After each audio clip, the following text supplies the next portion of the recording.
फिर नैहर सपनवा बायना। सखी झूल ले तू आसो का सवनवा बाय, फिर नैहर सपनवा बायना। है ससुर तुहार लेके डोलिया कहाँ रे, है ससुर तुहार लेके डोलिया कहाँ, लेके डोलिया कहाँ, लेके डोलिया कहाँ।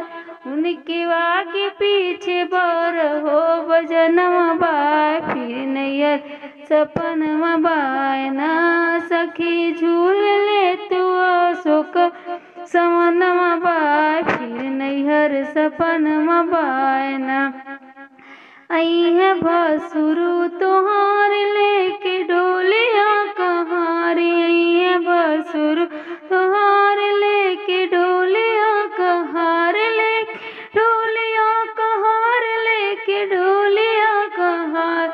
उनके आगे पीछे बर हो बजनवा बाय, फिर नैहर सपनवा बायना। सखी झूल ले तू आसो का सवनवा बाय, फिर नैहर सपनवा बायना। है देवरू तुहार लेके डोलिया कहाँ रे, है देवरू तुहार लेके डोलिया कहाँ, लेके डोलिया कहाँ, लेके डोलिया कहाँ। उनके आगे पीछे बर हो बजनवा बाय, फिर नैहर सपनवा बायना। सखी झूल ले तू आसो का सवनवा बाय, फिर नैहर सपनवा बायना। है सैया तुहार लेके डोलिया कहाँ, लेके डोलिया कहाँ, लेके डोलिया कहाँ।